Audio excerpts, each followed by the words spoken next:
Hello, good to see you too. How's it going? Happy Tuesday. I don't know. I'm in a pretty good mood today. I guess I woke up on the right side of the bed, but it's a day of love. I guess love is in the air.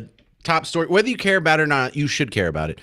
But the top story, Taylor Swift engaged to Travis Kelce. Let me tell you why you care.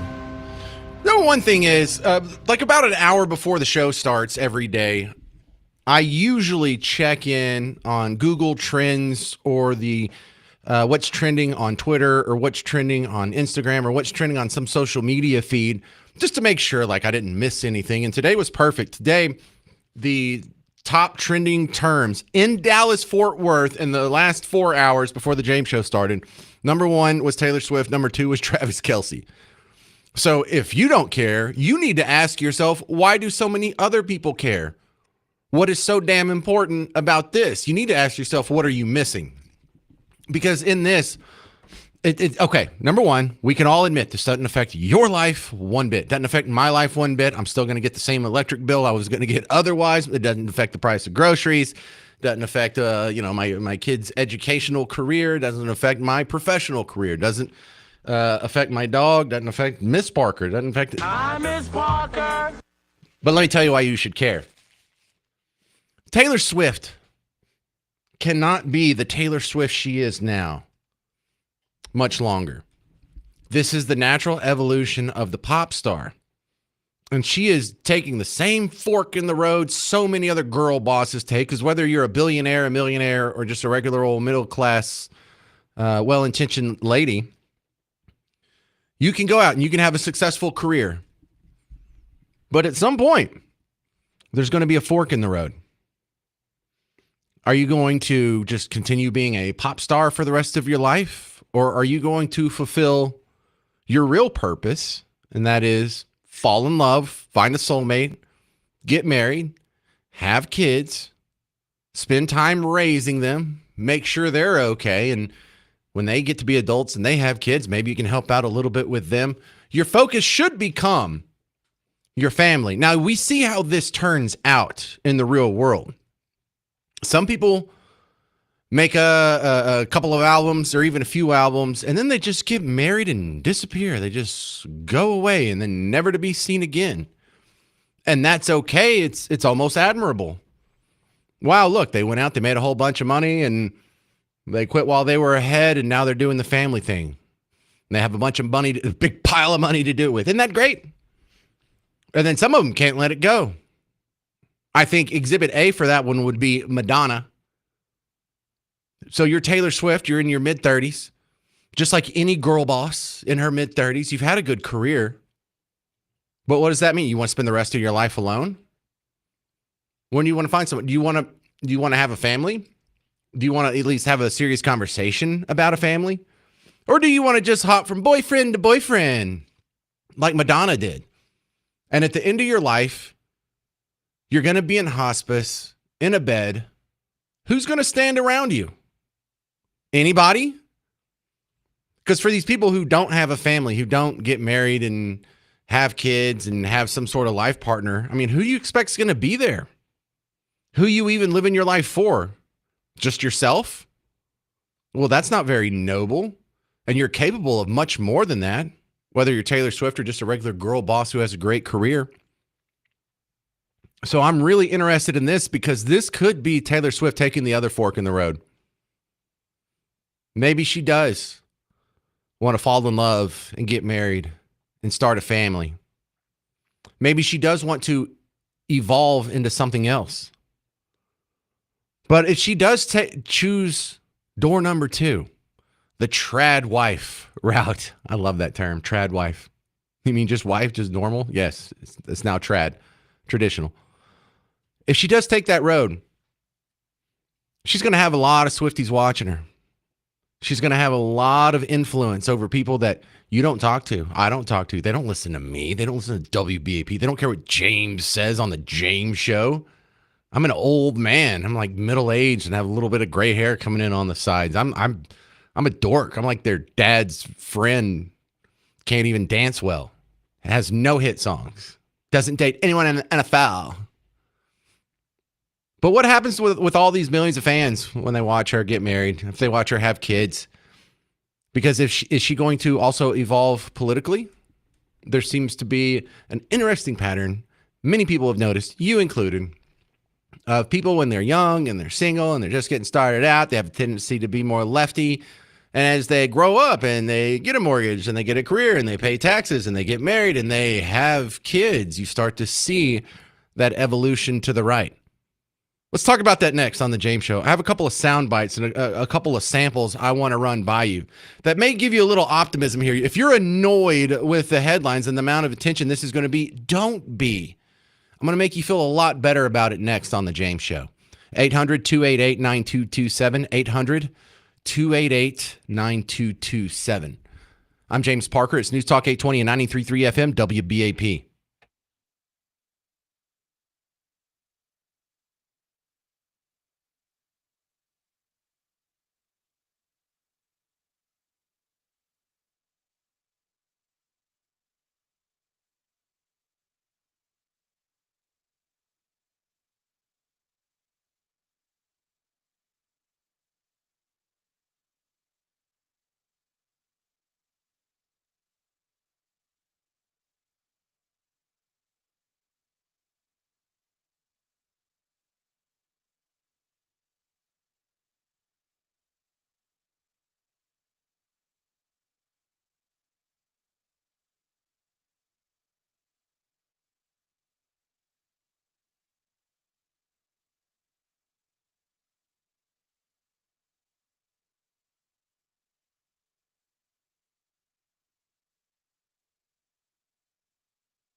What's up, fellow Texans? It's the James Show. News Talk 820, 93.3 FM, WBAP. Shouldn't we be playing Taylor Swift for bumper music during, like, the Taylor Swift segments?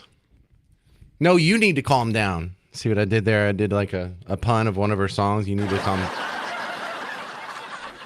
That was terrible. Top story of the day, Taylor Swift, Travis Kelce married. Now, this may not amount to anything big, but you may look back in this moment 5-10 years from now and be like, boy, this was a huge fork in the road. This is a big turning point, because many people in their life do the classic evolution, politically speaking, where you go from left to right over the course of, your 20s and 30s and 40s.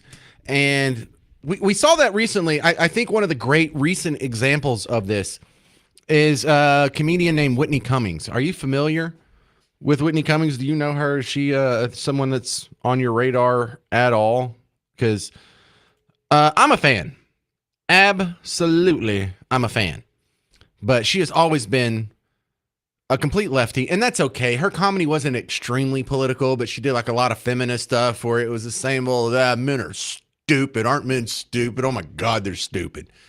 And I can laugh at that because men are stupid, but it was so one-sided. I mean, it got kind of tiresome, but overall hilarious. And she does this one thing that I really respect in a female comedian, that if you're hot, you downplay your appearance. You don't show cleavage or wear a short skirt or anything. She dressed really normal. She didn't play up her appearance. In fact, she played down her appearance. You just have her hair down, usually back in a ponytail. And so she didn't even use that as a crutch, her appearance.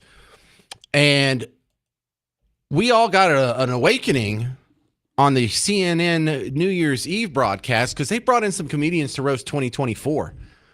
And Whitney Cummings came out and did a bunch of jokes that sounded like they could have been written by the ghost of Rush Limbaugh. And it was hilarious. And so then earlier this year, she did an interview on the Bill Maher show where she explained her political conversion. And I think Taylor Swift is following this template. And she may very well have a similar story. But first, let me take you back. We're going to go back all the way to, well, I guess New Year's Eve. We don't need a time machine for that. Well, I guess we do technically need a time machine for that. But this is from the roast. And check this out. This woman who had been doing lefty jokes her entire career just comes out swinging. Documentaries finally realized the only way to make money is to just make them about cheerleaders. The Dallas Cowboys cheerleader doc showed the girls being treated horribly, underpaid, crying. I thought I'd open a video on Hunter Biden's laptop. 2024 election fried our brains. The Democrats couldn't hold a primary because they were too busy holding a body upright.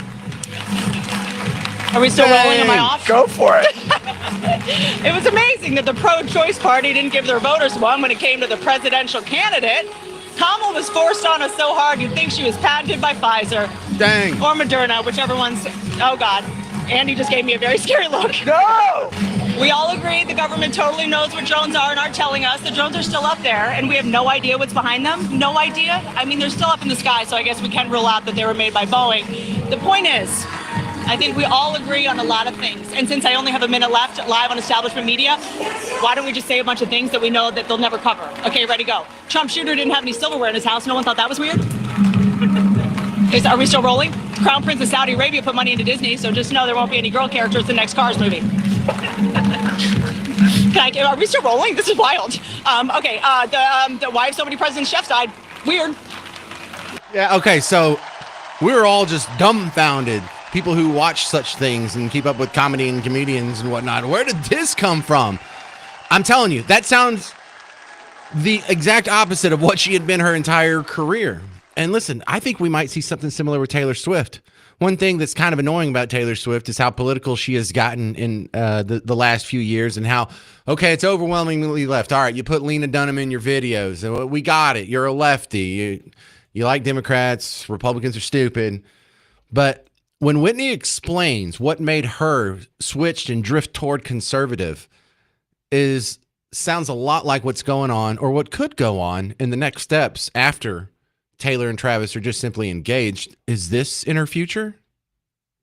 It's been fascinating because I've been on this sort of journey through motherhood where, I've always been a very liberal person, maybe even a libtard. But once you have a kid, you start having thoughts that have been characterized as conservative. Yeah. As soon as I had a kid, I was like, I need a gun. now. Not for myself, because I've got coyotes in my yard. I've got coyotes everywhere. And before I had a kid, I was like, they coexist with us. Coyotes were here first. Like, I'm in the coyotes' home. Now I'm like, let's make hats out of them. Let's make hats. Let's make coyote boots, coyote earrings out of their eyeballs. Like, it's just. So, is this your story? We're in a metropolitan area of 8 million people, half of which are ladies, some of which are even listening to this show right now. Is this what happened to you? Is this why you're listening to WBAP? What converted you? What made you go from being the feminist girl boss, I don't need any man in college in your 20s, to the lady that's listening to WBAP at 2:20 in the afternoon on a Tuesday? Because I hear a lot of these stories, and I don't know if I just hear them because I'm me and I'm a talk show host and people reach out to me because they want to tell me these stories. Hey, I love your show. This is how I got turned on to it. Or do you have a similar story to this? Because I love observing the evolutionary process that happens to these young ladies. Here's a viral video I had played last year when we had talked about this. I must be pretty weak-willed because all it took was falling in love with a man, and now I'm like, not really. I mean, I'm a feminist, but like, kind of. I don't really need my maiden name. I don't really need it. I like your last name better anyway. Like, I'll just take that. I know he can do his own laundry. I know that he can clean the house, but I want to do it for him. I want to cook all his meals. I want to make sure he's getting all his whole grains, all his vegetables. I want to make sure he's getting all that protein. He has not asked any of this of me. It just kind of naturally kicks in. Like, these instincts just kind of come out of like, oh, now I have to take care of you when you're sick. Oops, I made you breakfast and it fits all of your dietary requirements. My bad. I think I got possessed by a housewife. Is that what happens? So wouldn't that be cool if that's what happens here? This is a very influential person. I know she doesn't influence you one whit, but how big would that be? Not just for Taylor Swift or not just for a couple of voters out there, but I mean, the country of America, if she converts hundreds of thousands, millions maybe of voters, what a huge impact this could have. Here's another viral video, another conversion.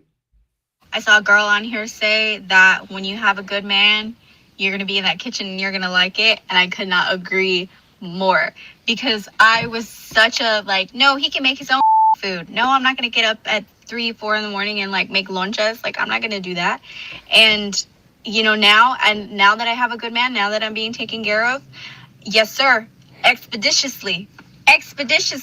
Oh, your grandma used to make carne guisada and homemade tortillas, and that was like your favorite thing? Cool, I'm going to learn to make carne guisada and homemade tortillas. It's that simple. I hate dishes. I absolutely hate the dishes. Now, you need me to wash the dishes? I'll do you one better. I'll deep clean the sink afterwards, too. Oh, ladies, how did marriage change your politics? Do you think it's going to change Taylor? Do you think it's going to change Travis? I don't know where he stands politically. I think he kind of leans left, but I don't know. It'd be hard to be too full-throated about it if you're standing next to Taylor Swift at all times. 800-288-9227. 800-288-9227. What converted you, and do you think Taylor Swift will be changed by marriage? That's coming up on the James Show. News Talk 820 and 93.3 FM, WBAP.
Hey there, welcome to the James Show, News Talk 820, 93.3 FM, WBAP. I am your host, James Parker, showing a little optimism here. Top story of the day is Taylor Swift and Travis Kelce getting engaged. I didn't know we were allowed to report on the pumpkin spice latte just yet. Just quick point of order here for the white people listening. It's August 26th, and I remember distinctly at our last white people meeting that we're not supposed to even acknowledge pumpkin spice exists until Labor Day. So some of y'all are breaking the rules. We talked about this.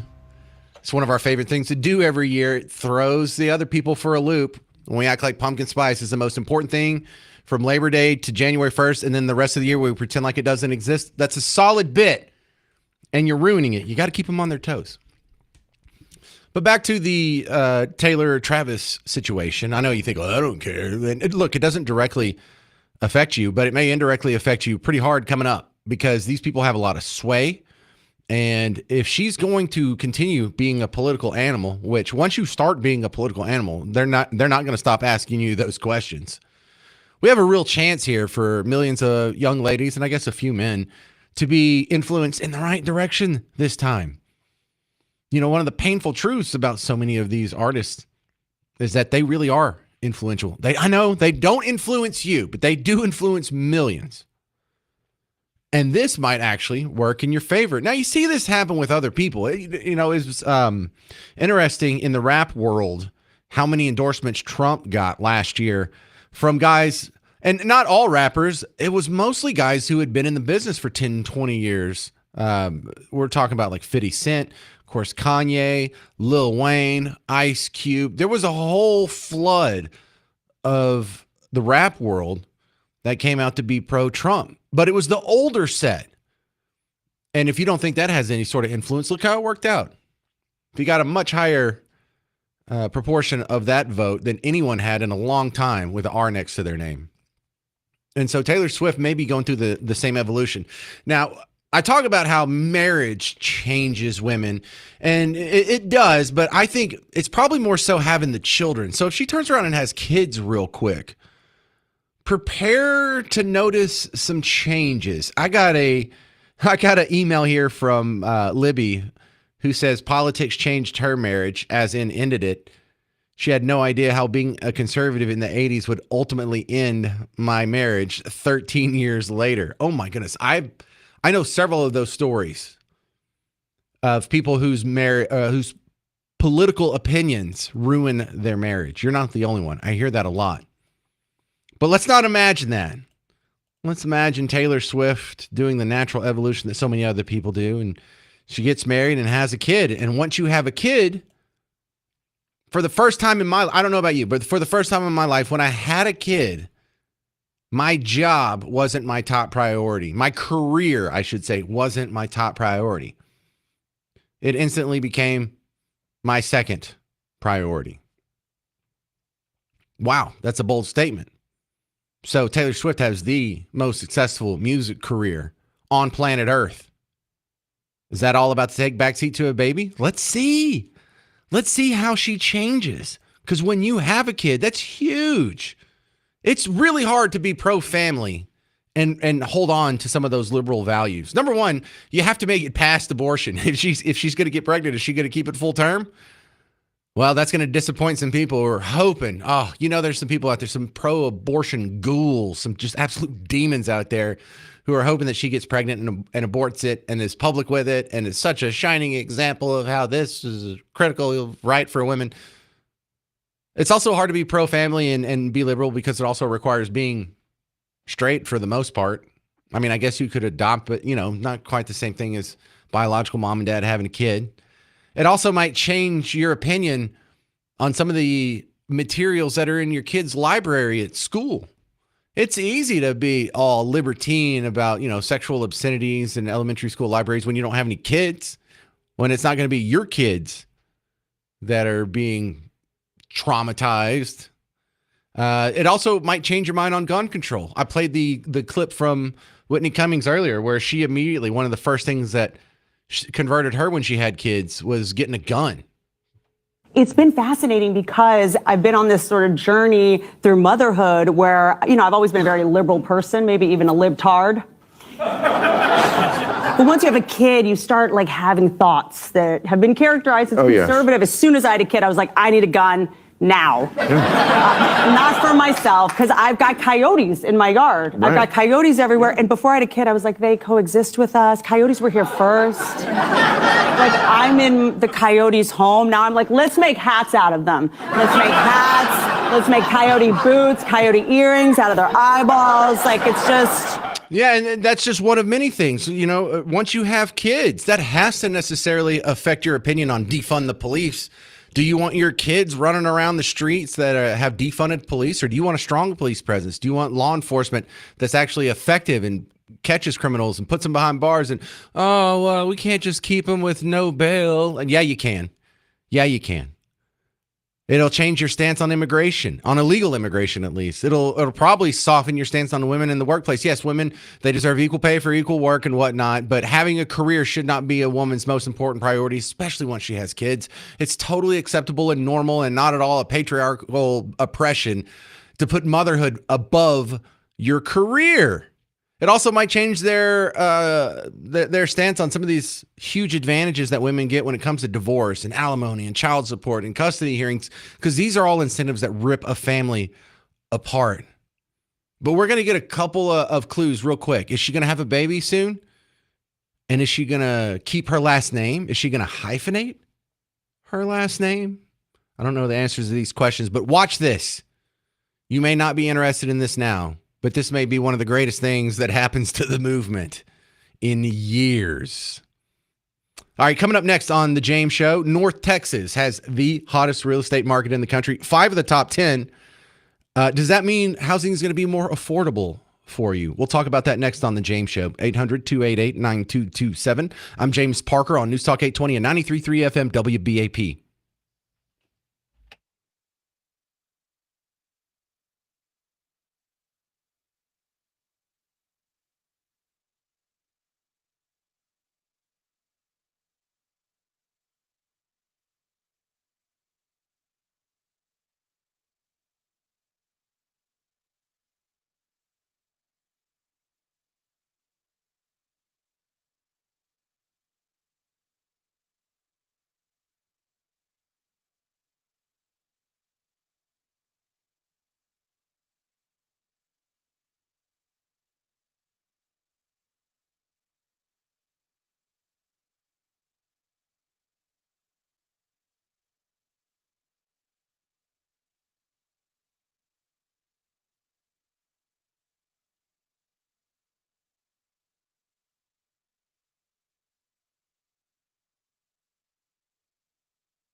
Well, hey there. Welcome to the James Show. News Talk 820, 93.3 FM, WBAP. I am your host, James Parker. And I wanted to talk about the real estate market here in our backyard in North Texas. We got some fantastic news about it. And we have the hottest real estate market in the country. Just spoiler alert, it's McKinney, if you haven't already seen the article and wherever you look. But we have 5 of the top 10. Now, my next guest helps me with some of these issues when it comes to home building and supplies and sometimes even tariff talk. Lance Thorelkill's back on. Now, I know him from All Metals Fabricating up in Allen, isn't it? And then I see you also have this other company where you started doing, I've seen this online, the 3D printed concrete houses. Oh, I didn't know you were doing that. When did that start?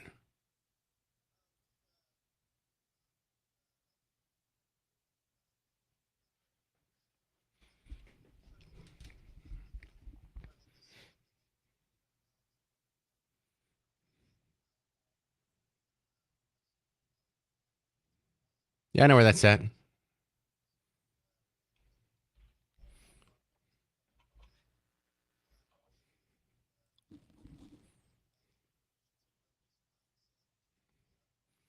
So I've seen that. It's the one that has the big arm and it just does one layer of the floor plan at a time, just like a 3D printer. But man, that's cool. I didn't know you were doing that.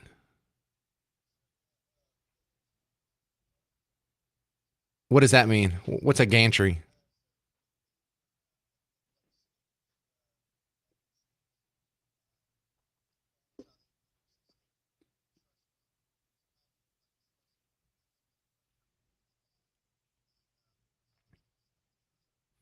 Yeah, I know what you're talking about now. Okay.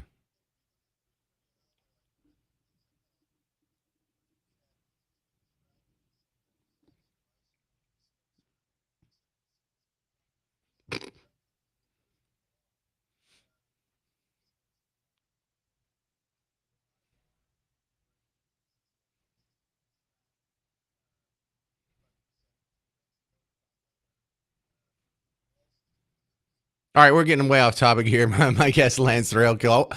No, that's all right. I just I chase rabbits sometimes. I'm glad you went with me. So the hottest market, and there's different ways you could measure this, but it's kind of hard to argue. McKinney, Texas. Not a surprise, is it, Lance?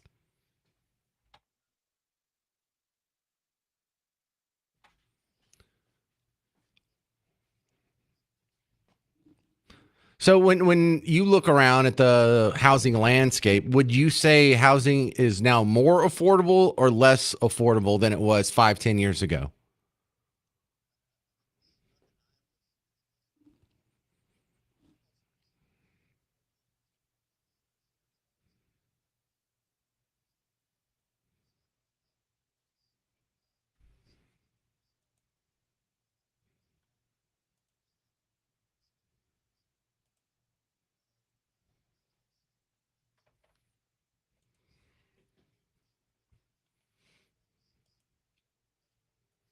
So how much has the increase in the price to build a new house played into this? You're a guy that supplies some inputs there. What do you see on your side?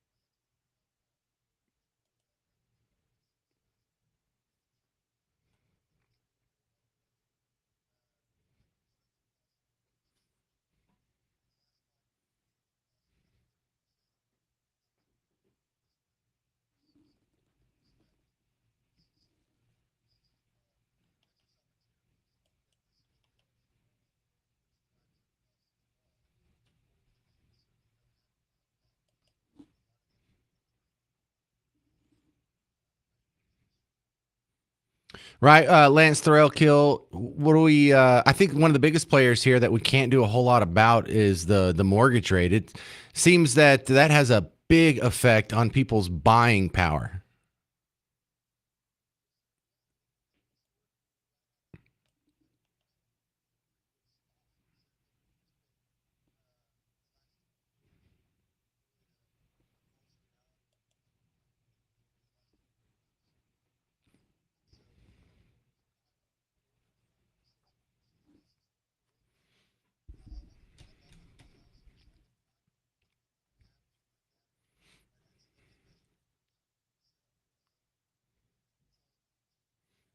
Well, just for the further numbers, if you got a $320,000 house in January of 2021, you could have paid as low as a 2.65% interest rate. Right now, it's around 6.75%. That's a difference of $600 a month. So I think that's huge. I mean, that's the same as yeah, as getting a raise pretty much.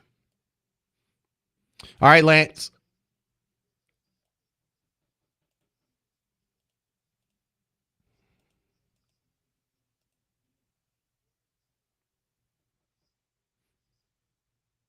Well, says the 3D printed concrete guy, right?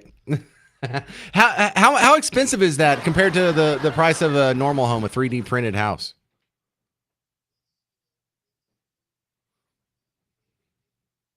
Well, you.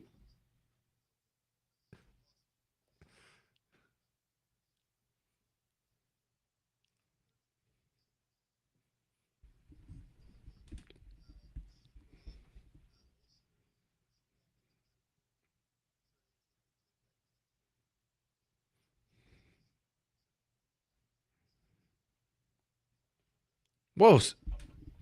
So it's cheaper?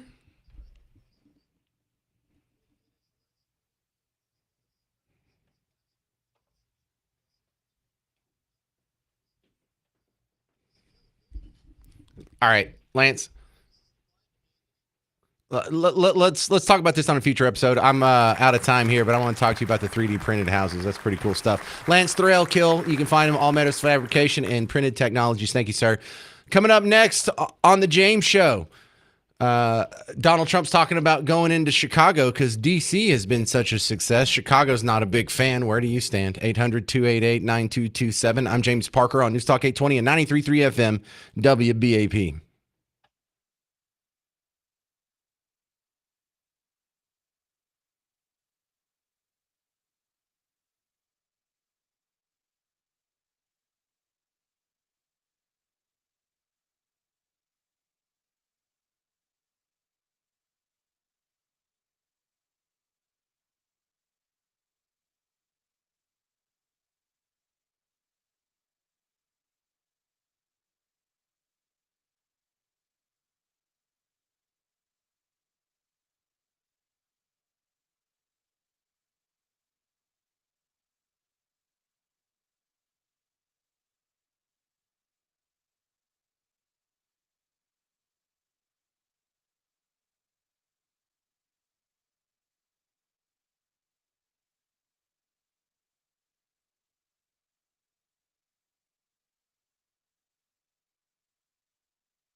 Hey there, fellow Texans. Welcome back to the James Show. News Talk 820 93.3 FM, WBAP. I am your host, James Parker.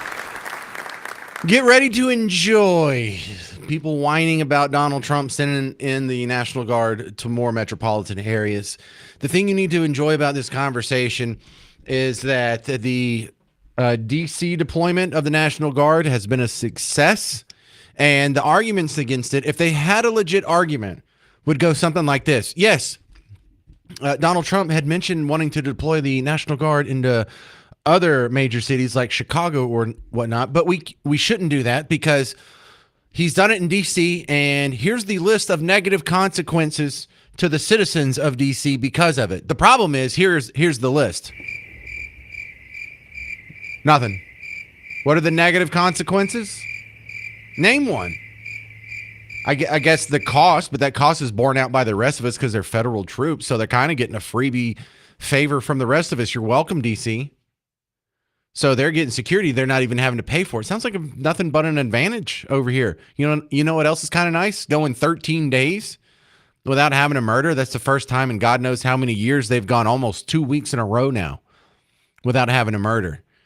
And if you want to look at the D.C. crime statistics, go back a couple years before they started fudging the numbers. In 2023, D.C. had 274 homicides in 2023. That was the highest number of homicides since 1997. So the most in, what, more than 20 years? 26 years? Yikes. Homicides were up 36% in 2023. So just remember that when they're like, homicides were down 30% from last year. Oh, yeah. We know what fudge numbers look like. But if you want to take that murder rate, that homicide rate in D.C., and sort of prorate it for just the 13 days that Donald Trump has had the D.C. lock that place down, how many lives have been saved? Well, we can statistically, when you do the math, 9.75. So 10 lives have been saved because of this. 10 fewer homicides than if Trump hadn't have done this, are what the likely result would have been. Not for me fudging the numbers, just simple old math. You know how to do proportions. You know how fractions work. If not, I do, so just trust me or ask your phone. So what would happen if he went into Chicago and did that? What would happen if he went into Detroit and Baltimore and New Orleans and Cleveland and all these other places? Saving lives.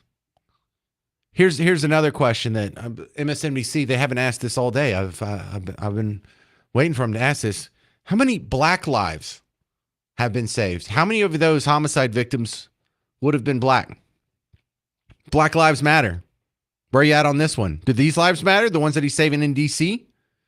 Because it sounds like he's saving the lives of people who predominantly would have been black victims of homicide.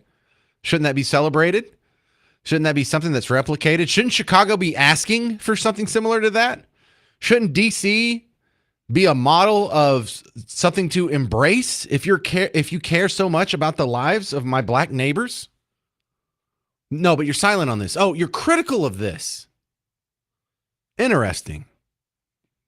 So let's go look at the reaction to Chicago here, because this really puts them in a tough spot. Mayor Johnson in Chicago was saying, we don't need the National Guard. We need social programs. That's right.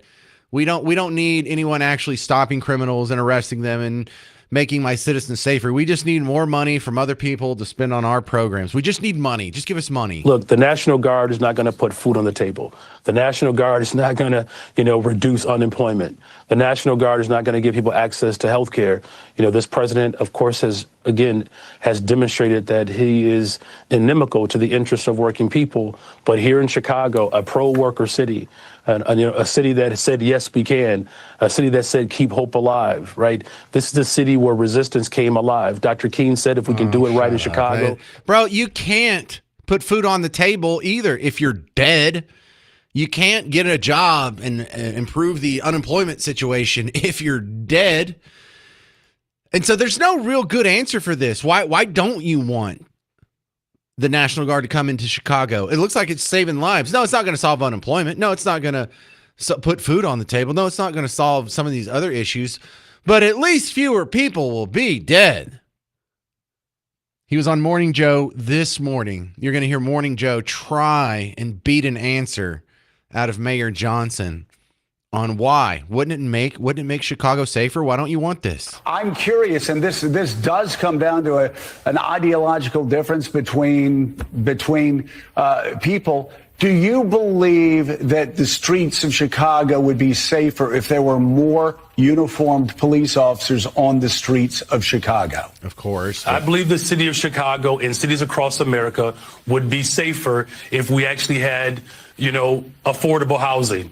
Look, okay, I'm but that's not the question I asked. My question is, and I just need a yes or a no. Get him, Joe. Do you believe the streets of Chicago would be safer if you got all of those other extraordinary programs put back into place, which do have a history of being successful, if that's complemented by having 5,000 more cops on the streets of Chicago?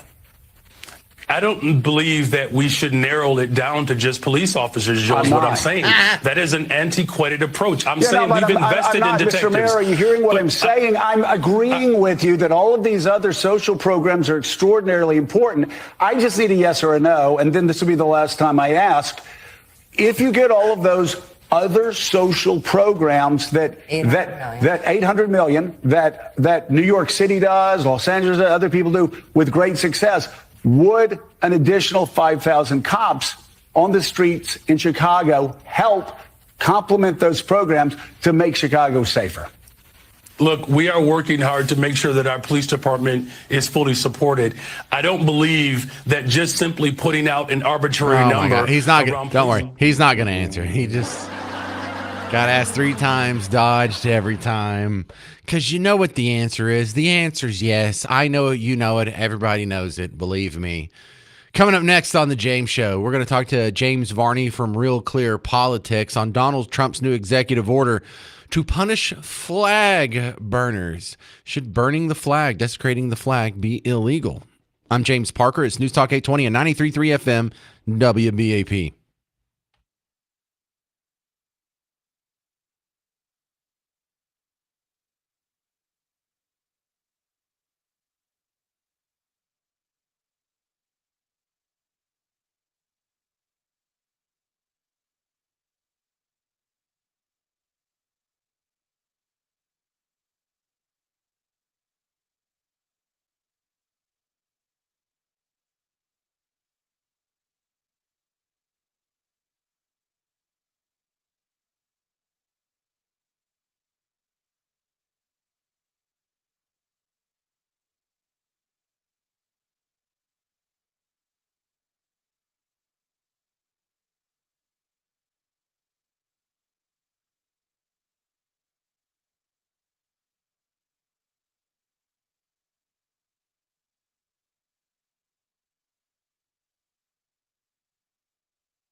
Hey there, what's up? Welcome to the James Show, News Talk 820 93.3 FM, WBAP. I am your host, James Sparker. Joining me now, the other James Varney from Real Clear Politics. Welcome back, James.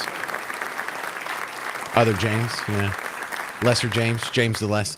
I want to start with this Trump executive order targeting flag burning.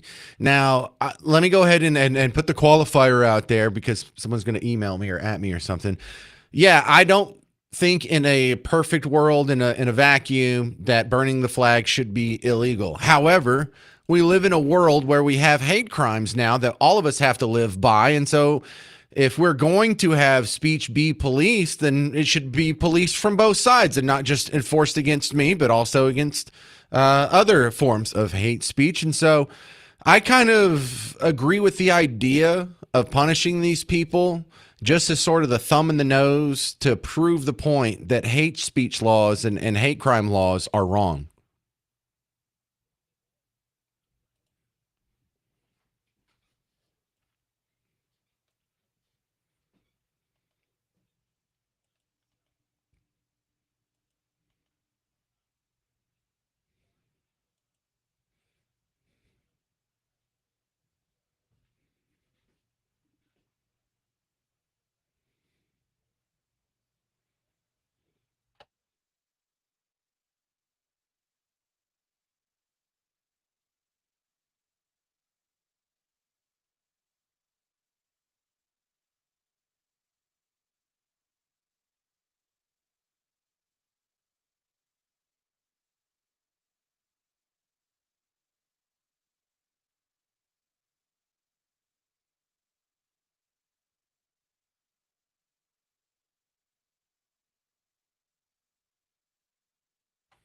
Right. It's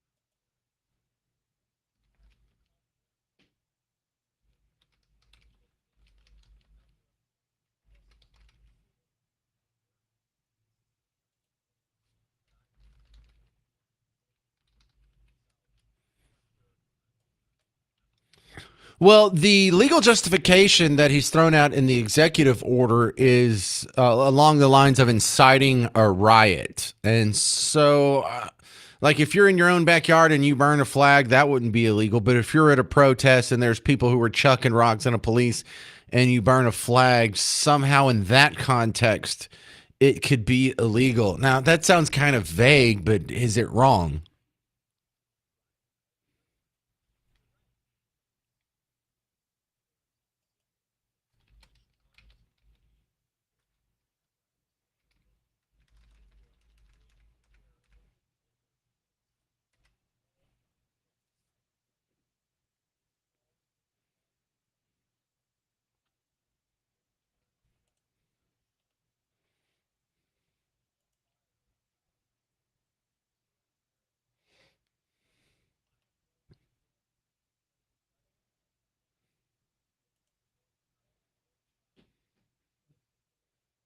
Right?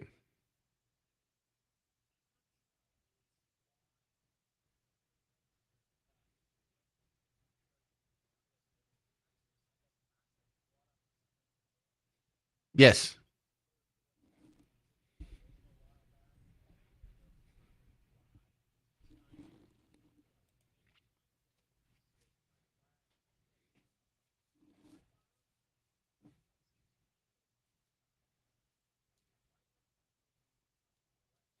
Well, there's a couple. There's a simple explanation for that, and there's a complex explanation for that. The simple, shallow one is a new law or rule like this would disproportionately punish people that the people who support this perceive as political opponents. This would disproportionately have a negative impact on lefties and people who hate Trump and people who hate conservatives and people who hate America. And so, generally speaking, that's a good thing. Now, I agree. The one thing I like about flag burning being legal is that we get to know who all the idiots are. Like whoever's burning a flag out in the street, who is the easily led, useful idiot automaton that can't think for himself and has been convinced that the greatest country ever is the worst country ever. It shows us who the idiots are, the hateful, bigoted, anti-American punks are.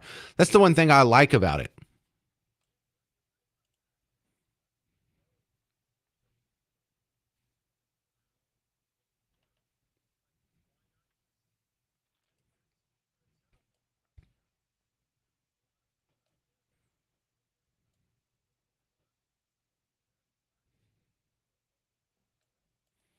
Sure. And well, then there's the complex reason that some people would be for this. And I'm not sure if I buy the idea that this is inciting a riot and this is something that is, generally speaking, a danger to the public at large. But it'll be interesting to see if they can find some sort of lane to where, if someone was lighting an American flag and that did incite a riot, okay, I have a hard time arguing against that.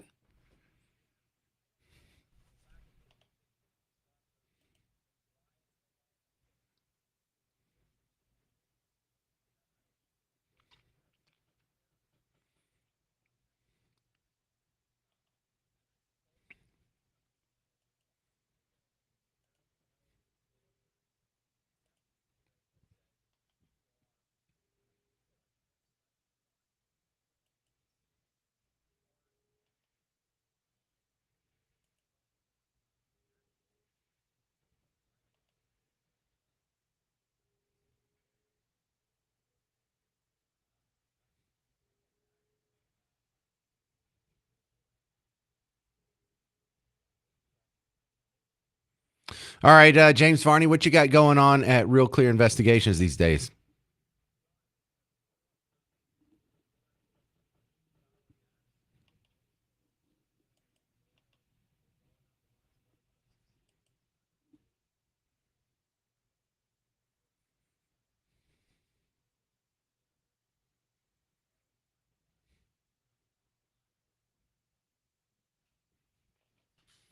All right, good stuff. James Varney, thank you very much for your time and your expertise. Let's talk soon.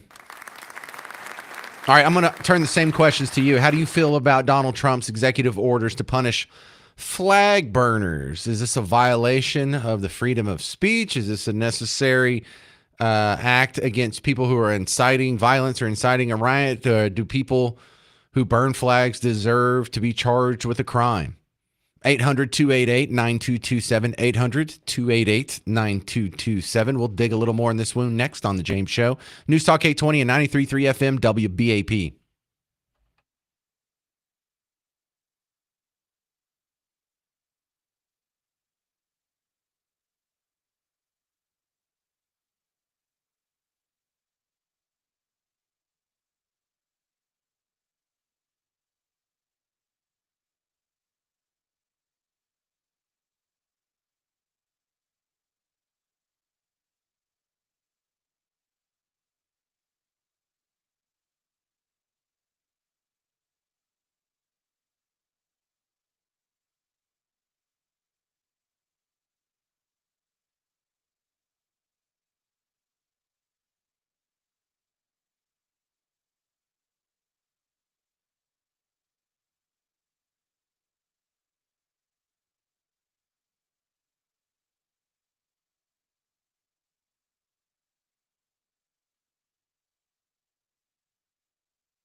Hey there, welcome to the James Show. News Talk 820 93.3 FM WBAP. Donald Trump signs an executive order looking into punishing flag burners. Not all flag burning in all situations, but in some situations, flag burning could be seen as a crime and you could be punished for it. Now, my libertarian sensibilities, if this happened in a vacuum, be like, absolutely not. Hate speech is protected speech, and the freedom of speech is specifically for speech that we disagree with. However, we live in a world where hate speech is illegal, and I have to have my speech governed. Why don't my critics have to have their speech governed? If we're going to have hate speech laws, then let's have them. Let's have it go both ways. Let's just not punish Team Red for hate speech laws.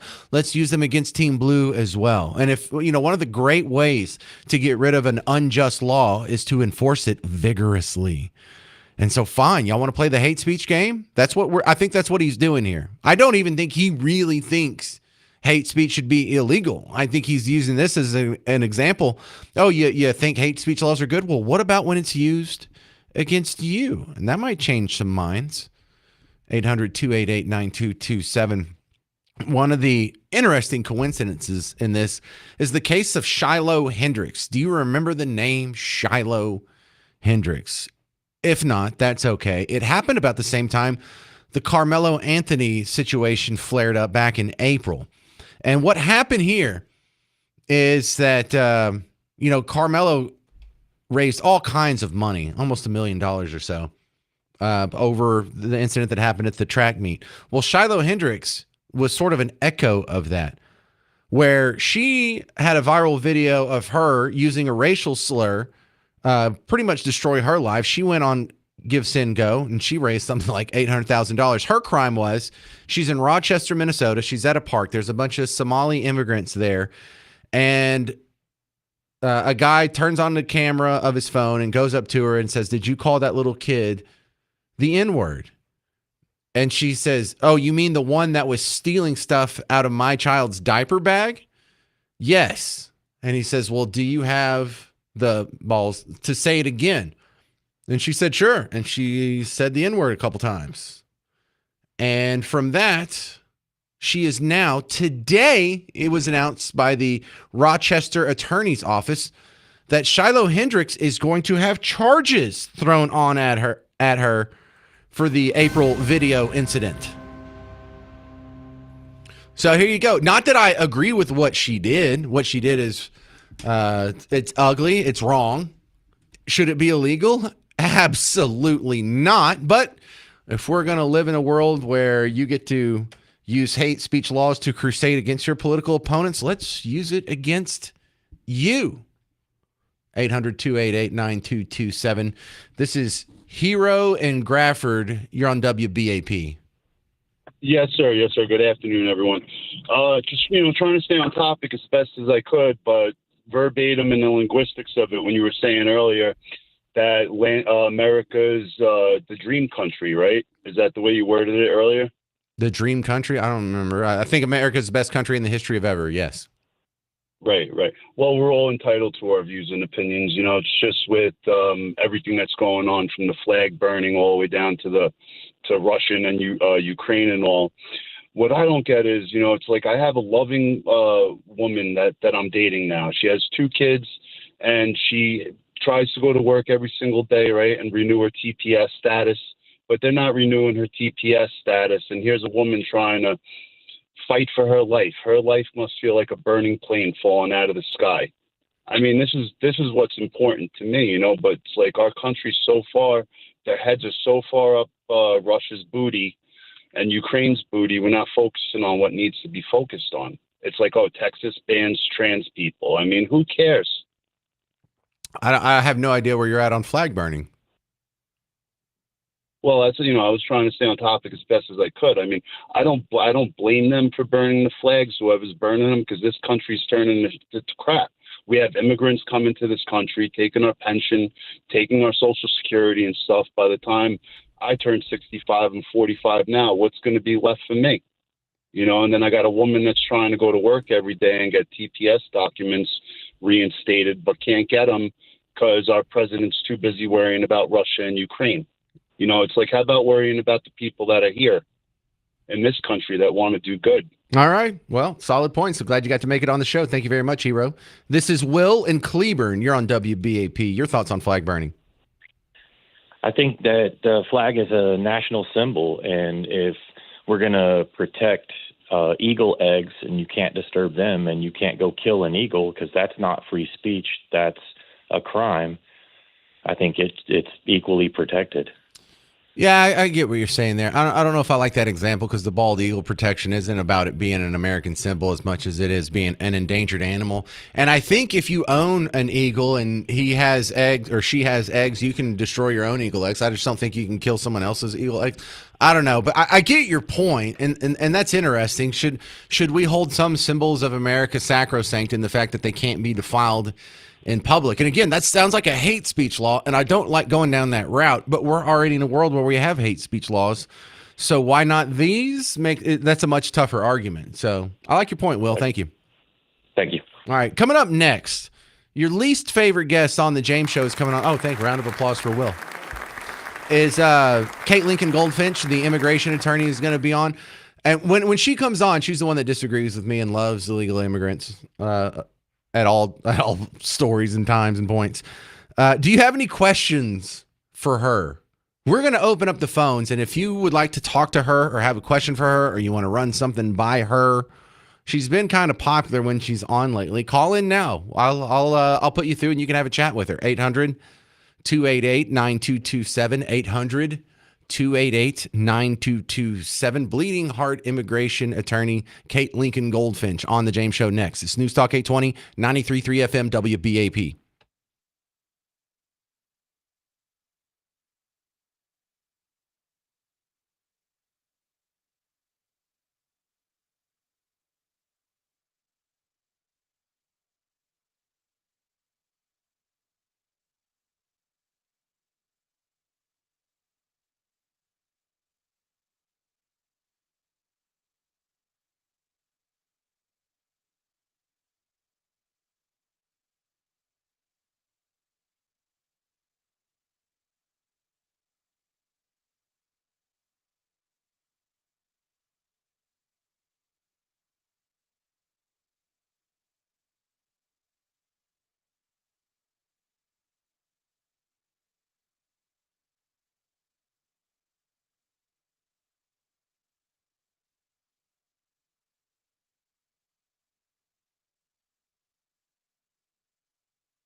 Well, hey there, fellow Texans. Welcome back to the James Show, News Talk 820, 93.3 FM, WBAP. I am your host, James Parker. My next guest, immigration attorney Kate Lincoln Goldfinch from Lincoln Goldfinch Law. Welcome back to the James Show, Kate.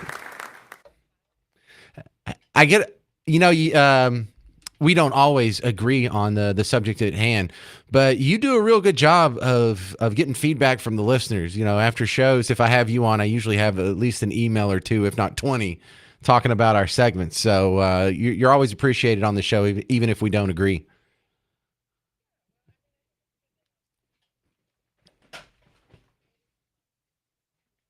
Well, let's get into it. Your favorite illegal immigrant, Kilmar Abrego Garcia, got released from custody, put back in custody. Now there's another hold on his deportation. He couldn't go to El Salvador. He got threatened to go to Uganda. What's your take on this whole situation as it stands today?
So could he still end up in Uganda? Because I think that would be a fun twist to the story. Instead of going back to his hometown or his home country, he ended up going to the other side of the planet.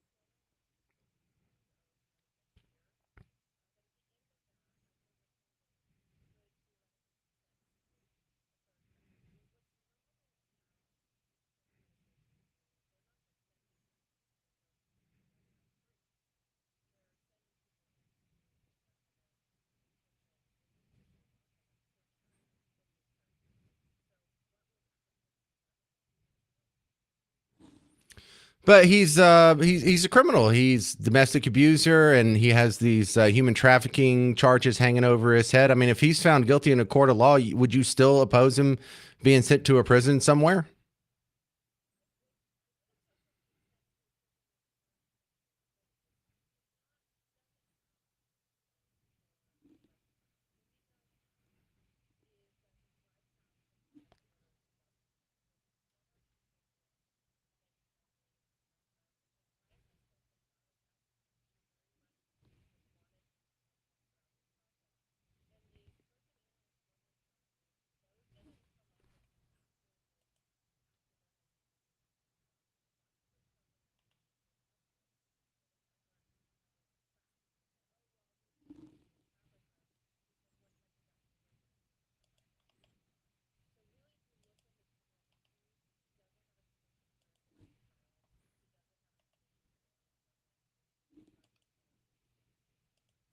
Why Uganda?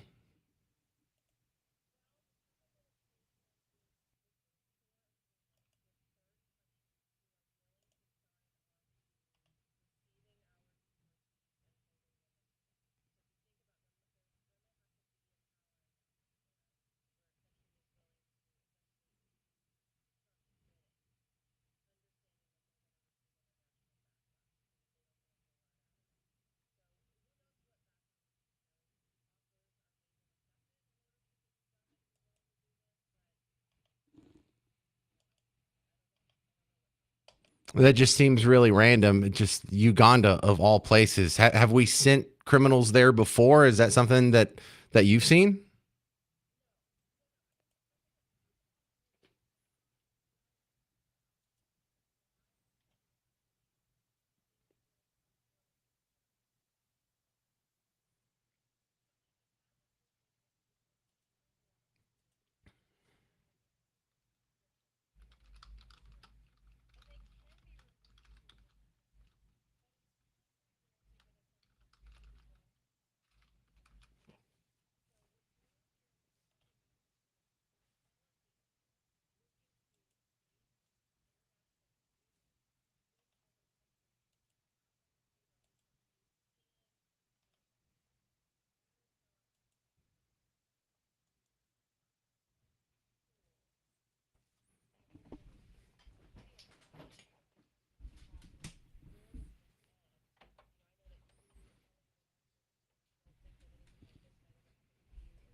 All right, this is Kate Lincoln Goldfinch, immigration attorney. I appreciate you spending some time on the James Show again. Yeah, I'll get some emails off of that one. Thank you, Kate. Yeah, well, look, my concern about the Uganda thing is that it's just so random. It's like, well, Uganda, I mean, do we really trust them? Do we know what's going to happen to him if he goes to a Uganda prison? I think we'd have a lot more accountability if we sent him somewhere nice like, I don't know, North Korea or...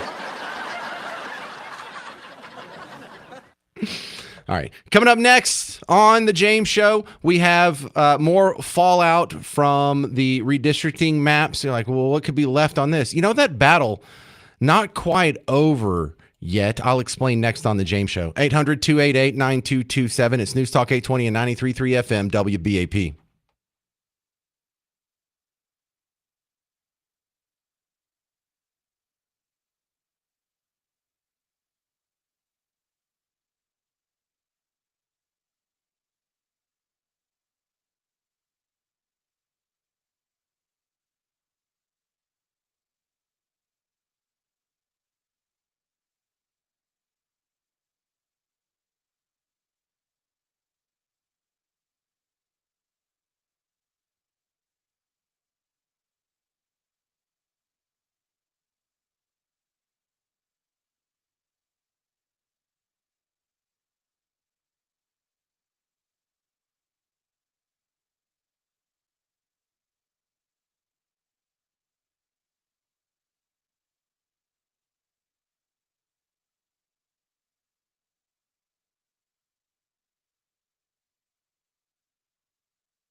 Well, hey there, fellow Texans. Welcome back to the James Show. News Talk 820, 93.3 FM, WBAP. I am your host, James Parker. Seeing what trouble can we get into today? In the Texas State Legislature, they're continuing with the second special session. I guess the first one wasn't special enough, but they came back. They actually have a quorum now. And I'm still left with like a big dumb question mark above my head. I feel really confused as a guy who has to observe this for now the last 23 years, this whole political process through the lens of talk radio. Why did they come back? The guys that ran, the Democrat legislators that ran, why did they come back? I thought what y'all were running from, you were going to stay gone as long as it takes because these maps were racist. They were an injustice. They were a threat to democracy. I don't know, literally Hitler. But y'all are back? Oh, well, what happened to that? Oh, it really wasn't so important that you had to stay away this whole time. Interesting. Well, for the 12 days or whatever that they were gone, I heard a bunch of Republicans running their mouth too, saying, well, they're going to be held accountable. These people need to be arrested immediately. They need to lose their seats. They need to be charged with a crime. Any handcuffs flying? No punishment. They're not losing their seats. They're not losing their committee appointments. They're not losing their seniority. They're not even losing their parking spot. So now that whole kabuki theater garbage is over, the maps passed the House. Maps passed the Senate. It hadn't been signed by the governor yet, but on its way. Last I checked, we're just waiting for the mere formality of the governor's signature. But we're not done with the second session. The governor has also decided that he's going to expand the agenda for the state's second special legislative session. And the two things he's adding, one of them is to restructure law enforcement funding. I got to tell you, it's my job to digest these complex issues and present them to you in a way that's easily understandable and interesting. I can't do that with this one. This crap's so boring sometimes. And I'm not sure why it's a big deal, but okay, the ability for police departments to transfer funds between them and other third-party police contractors, I got nothing for you. But this other thing that was added to the agenda, this other issue for the second special legislative session, this is interesting. I like this one. He wants to end same-day voter registration. Okay, love that. Same-day voter registration is such a farce. So you have to imagine if you wanted to steal an election. I know stealing an election is wrong. You would never do it. It's against your morals, your ethics, and you wouldn't support anyone who did. Okay, fine. Just stay with me. Play devil's advocate here. What if you did want to steal an election? And I don't mean steal an election that day. Steal an election in a way that it would still pass audits. Steal an election in a way that it could be taken to the courts and not be overturned. Steal an election in a way that would fit. Well, I think one of the easiest, obvious ways to do it, and especially in the current situation that we're in, is stuffing the ballot box. See, you could just get the machines to change the total after they count it up, or you could fudge the number in there. But if someone takes you to court and they can't produce all the ballots, they came up with this big number, well, then your rigging is not going to stick. It runs the risk of being thrown out. You run the risk of being exposed. So what you need is the actual amount of ballots. Now, they can be fraudulent, but are they going to pass muster in the court of law? Well, one or two easy ways to sort of facilitate this is you need to have a bunch of extra ballots floating around. You know, early voting, absentee voting, mail-in voting. This all helps because you and your activists can get a hold of a stack of unused ballots. You can go harvest some of those ballots. And then on election day, you can fill them out. If you're going to lose, you can fill them out real quick. But how does it pass muster? You can't just put any name in there. That's not a registered voter. You have to have registered voters. So you could find people who are registered voters, but if they already vote the same day, then that's not going to survive the audit process. That's something that can be discovered after the fact. Well, these must be fraudulent ballots. Why? They're duplicates. So if you want to avoid the duplicates but have registered voters, there's now only two ways you can really go about that. Number one, find people who are registered voters but dead So you know they're not going to vote on election day, and you can make those ballots in advance. The other way is on election day, you can conjure up the ballots. You can find registered voters that didn't vote, get their information, put it on a ballot, vote on their behalf. And so all you got to do is go through and look at the registered voters. Now, here is where it gets even bigger. If you have same day registration and you find out a bunch of people didn't come in to vote yet, then you can fill out even the voter registration on their behalf and create a fraudulent ballot on their behalf. And these are people who didn't vote, who didn't even register to vote, but their vote will be counted just as if it did, and it will look the same, and it will go through the courts, and it will pass an audit, and you can steal an election and get away with it. But one of the important tools you need, same-day voter registration. And so why is there one political party that pushes for all of these terrible flaws to voting security? And why is it one party that's against all of these fraud openings in the election process? And I don't have to answer that for you. You're not a baby. You know how that works. And you know what the answer is. Some people are cheating. And who are the cheaters? The people complaining about ending the loopholes. Coming up next, Texas Democratic Chairman Kendall Scudder is coming back on the James Show. And we're going to ask him, how's the Democrat Party in Texas doing in the light of this new redistricting situation? How much more can his party take? Find out next on the James Show. News Talk 820 and 93.3 FM, WBAP.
Hey there, welcome to the James Show, News Talk 820 93.3 FM, WBAP. I am your host, James Parker. My next guest, his name is Kendall Scudder. He is the Texas Democrat Party chairman. Welcome back to the James Show, sir. You know, we've heard a lot from Republicans on this show on their thoughts on the legislative session, the special session, the Democrats who flee the state, and then I guess more importantly, the issue at hand, the redistricting maps. We hadn't heard a lot from the Democrats on this show, so I'm glad you're back on the show again. It's been too long. First, let's start with the biggest story. What's your response to the new congressional maps in Texas?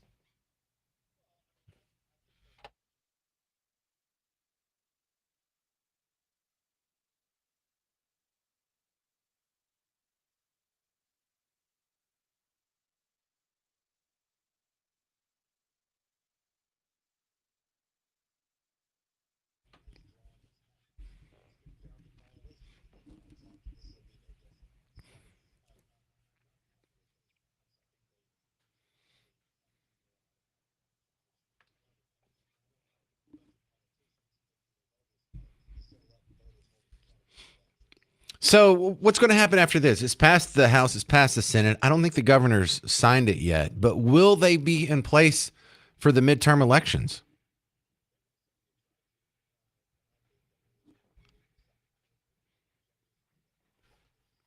Are you expecting like an injunction to stop this before next November?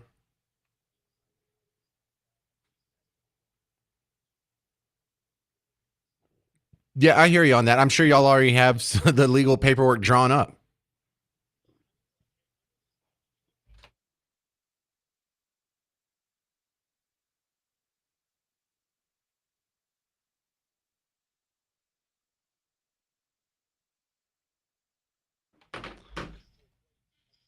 Hey, it's racist. Well, yeah, well, you get the secret word sounder whenever you say that.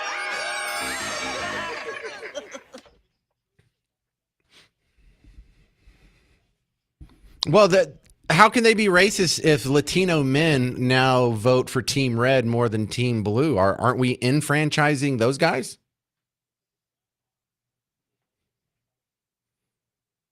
Just the color of their skin?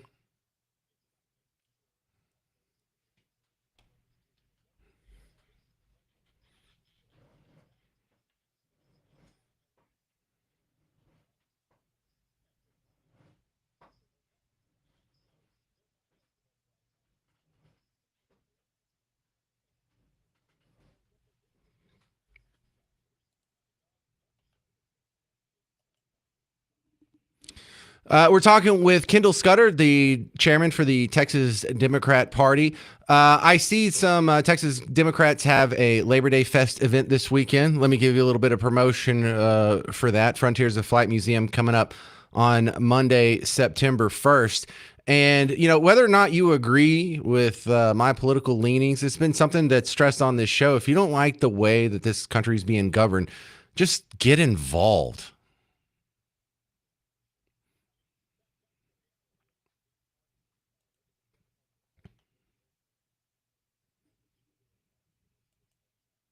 Right. And so, I know there's about 20, maybe 30% of the people listening disagree with me and probably agree with you. You know what? Even if you disagree with me, I'd rather you get involved and get it wrong than just be a complacent guy surfing your couch and getting it wrong.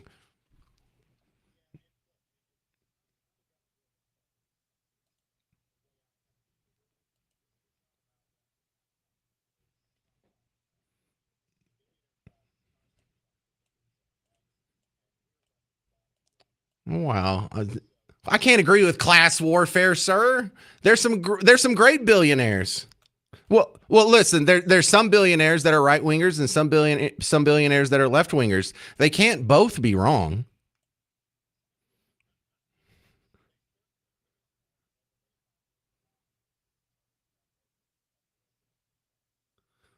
All right. So why do I get the impression Beto wants to run for something again?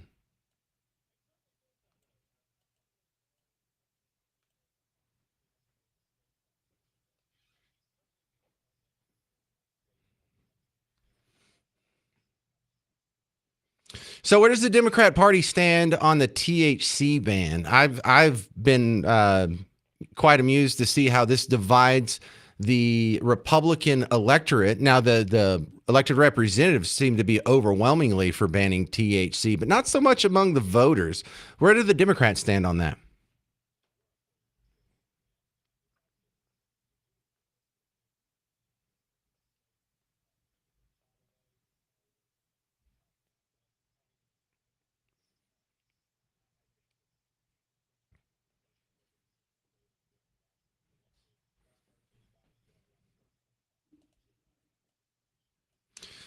What is your response to people who point out that you're not doing so well among younger voters? Like you're still doing good, but not as good as you used to.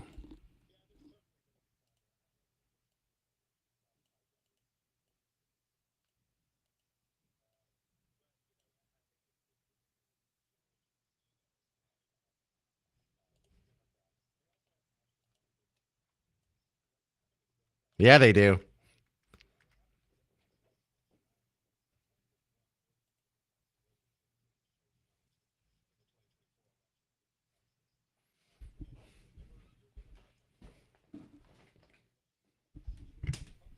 All right, Kendall Scudder, you're the Texas Democrat chairman. Let me ask you a completely unfair question. Who do you think is the front runner for your presidential candidate, nationally speaking, in 2028?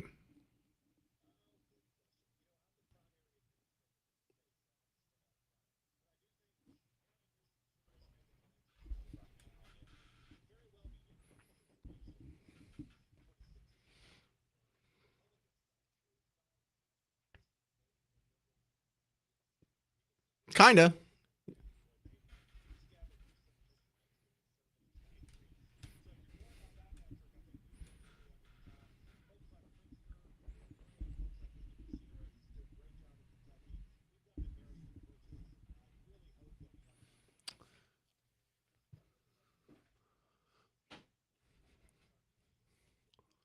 Well, look, if you want to get attention for even from someone like me and just make me think about it really hard, why don't you go for a guy that's an anti-Trump, a guy that he's a billionaire, he's a self-made businessman and got his finger in all kinds of projects, including TV and whatnot. But just happens to be from the opposite political spectrum. I'm talking about a Mark Cuban. I wonder why y'all don't focus more on that guy. Have y'all talked to him about running for something big?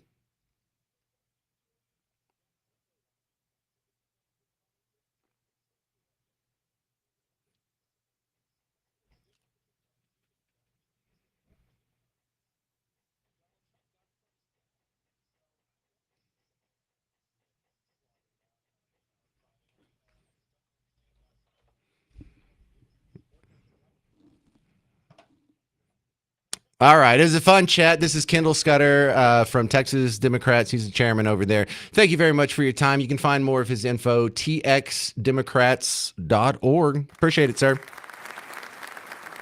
All right. Coming up next, I don't know if you heard this story. There's been a couple of pedestrians killed by bad drivers. One of them was a local comedian. He was a friend of mine. I'll tell you my side of the story coming up next on The James Show. News Talk 820, 93.3 FM, WBAP.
Hey there, welcome to the James Show.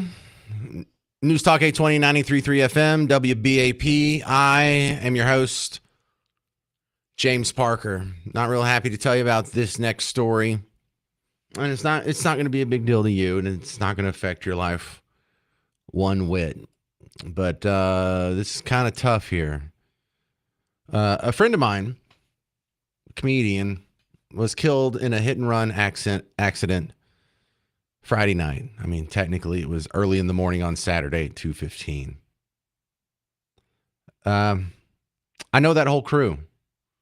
His name's Henry Crews. I know the people he was walking with on Elm Street. I know where he was before that. I know where he was before that on Friday.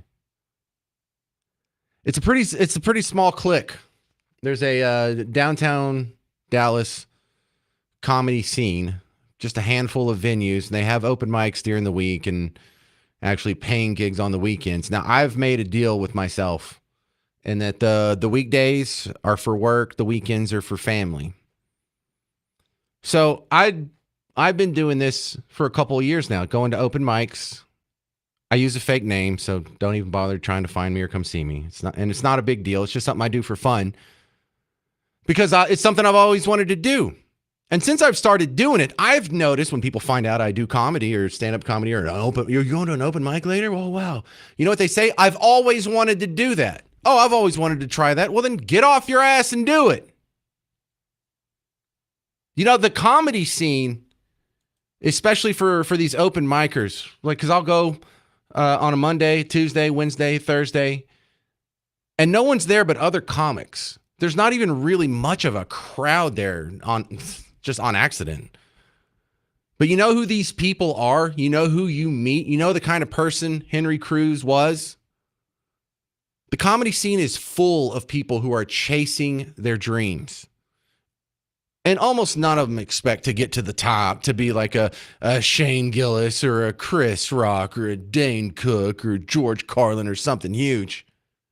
They would like to make a couple bucks doing something that they love, doing something that they respect. The comedy scene is full of people who just want to make you laugh.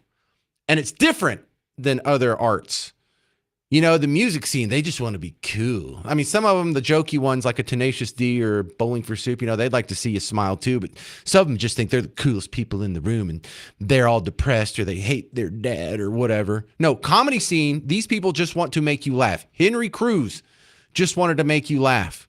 And he had the bravery to get up and do it for the last 3 years where so many other people don't have the guts to do it. The comedy scene is full of people who are actually acting on those dreams that you just talk about. It takes a level of bravery out there. There's a level of risk because it's not just your time and money to do it. You know what you're risking? You're risking criticism. You're risking failure because that's why you don't do it. That's why so many other people don't do it. You don't want to get up there and write some jokes and then present them to a group of people because why? You might look like an idiot. Someone might tell you you suck. And that's a scary prospect. Every person in the comedy scene is overcoming that in front of your face every day. It's just a guy who wanted to make you laugh. It's just a guy who was chasing his dream, not expecting riches, not like, oh, I deserve this or I'm going to be a millionaire. Just having some fun, trying to make the world happier. That's all. He didn't do anything wrong to deserve this. This wasn't a drug overdose. This wasn't some gang-related violence. This was the guy who spent his day trying to make people laugh. And when he was walking back home, he crossed the street in front of, we don't even know. Was it a drunk driver? It was a hit and run. We still don't even know who did it. And the guy who killed him may never be found or held accountable. So it's just a total tragedy. But a nice reminder that, you know what? In 100 years, no one will ever know any of us were ever here. We're only sharing this planet with each other for a little bit of time. And the world is now worse that there's one less person like Henry Crews in it. I'm James Parker. It's News Talk 820, 93.3 FM, WBAP.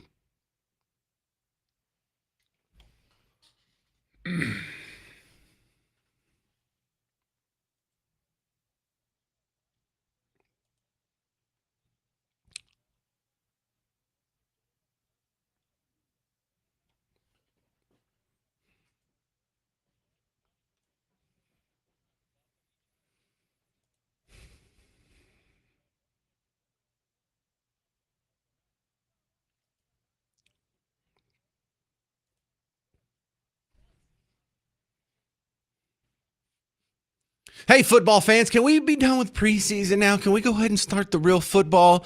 That's right. It's almost here. Football fans, college football starts this week. Pros start next week. And if you're already going to be watching, add a little bit more fun to your football experience with the Prize Picks app. James Parker here for Prize Pick. Arch Manning's on there. You can put him on your lineup. All it takes is a lineup of 2 to 6 players. You go look at one of their stat projections, and you pick more or less. That's it. And if you get your picks right, you can win up to 2,000 times your money. It's America's #1 daily fantasy sports app, legal in more than 40 states, yes, including Texas. They're trying to ban all kinds of things around here. Prize Picks, there's no gray area, 100% legal. It's a good time. I used it last year. I made a little bit of money, had a little bit of fun, and I want you to try it out yourself. So download the Prize Picks app today, and if you use promo code WBAP, you get $50 in lineups after you play your first $5 lineup. That's code WBAP to get $50 in lineups after you play your first $5 lineup. Prize Picks. It's good to be right.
Hey there, welcome to the James Show.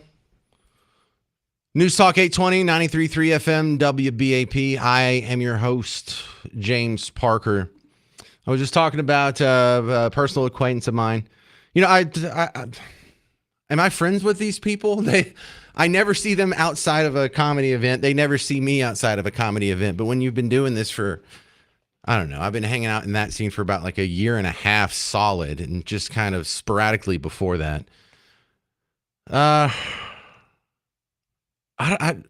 It's weird how much this kind of stuff hits you.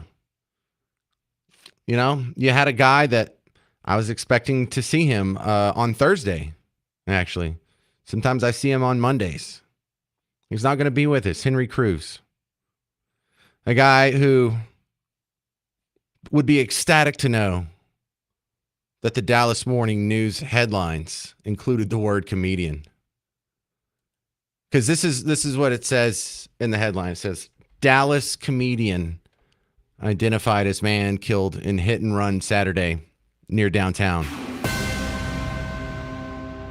Hey, it's official. You're a comedian. The world, you died a comedian. That's all you wanted to be. That's all most of us want to be. Because I'll tell you what the dream is of the people that are doing these open mic nights, that are doing comedy, especially around here locally. To just be able to be called a comedian, to do it and make money. My God, the first step in considering yourself a successful comedian is if this could be your only job. You don't have to be a millionaire. You don't have to be having a Netflix special or a series on Hulu. Just if you could do this for a living, that is the dream. And it's so inspiring to see people chasing it. And you see people chasing it not because their life is great and they have everything together, and because, you know, I've got all my ducks in a row and my career's on point and my family's not chaotic and all orderly, and now I have time to go pursue this dream. No, these are people pursuing it. Some people are poor. Some people are still living with their parents. Some people are just couch surfing and don't really have a place. Some people had to skip lunch today because they're waiting for their direct deposit to hit tomorrow. And there's people who are in all kinds of chaotic situations, and they take time out of their day to write jokes for you. They take time for no recompense whatsoever to go try and make sure some other people have a good time, have a laugh, enjoy their evening. So one good thing that I like to see when something like this happens is how the crew is kind of rallied.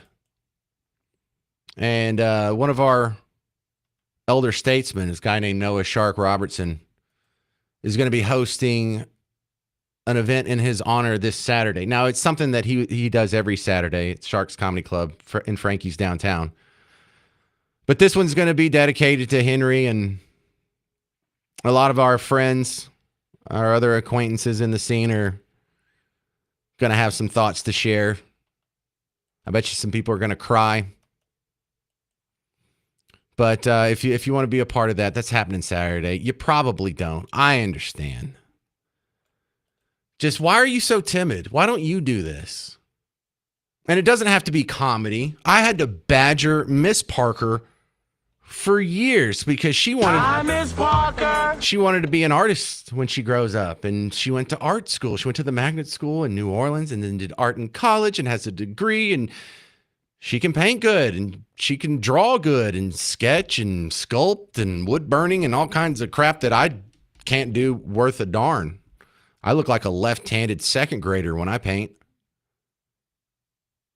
And when she got a job that's kind of art related, being a graphic artist, designing billboards and commercials and whatnot, she kind of dropped the whole painting thing. And you kind of have to badger. This is what you really want to do. Why aren't you pursuing this? And it's the same answer that comes when people say, oh, I'd like to do comedy. I've always wanted to do that. I know what you're really worried about. You're really worried about failure. You know you'll enjoy it. You know you'll enjoy painting. You know you'll enjoy doing stand-up comedy. I don't know. What are some other hobbies that people want to pursue? Music, that's a big one. You want to be a singer? You want to play guitar in a band? You want to be a drummer in a band? You want to be in a play? You want to be in a musical? You want to build sets for the Dallas Opera? What is your dream? Why aren't you following it? I think you're just scared of failure. So let me rephrase this for you. If you're worried If you don't go paint, if you don't go chase your dream because you're worried about failing, you've already failed. If you don't go paint because you don't want to put in all this time and effort and have it put in a gallery and have people reject your art and not buy it and tell you it sucks, then you're a failed painter. But if you don't do it, you're already failed. If you don't go try, just do some open mics, take a couple of workshops, take a class, call Dean Lewis, take his class up at the Improv. And if you go out there and you try and then you fail, you'll still feel a lot better about yourself than if you sat on your couch. Because if you don't get up and try, you've already failed at your dreams.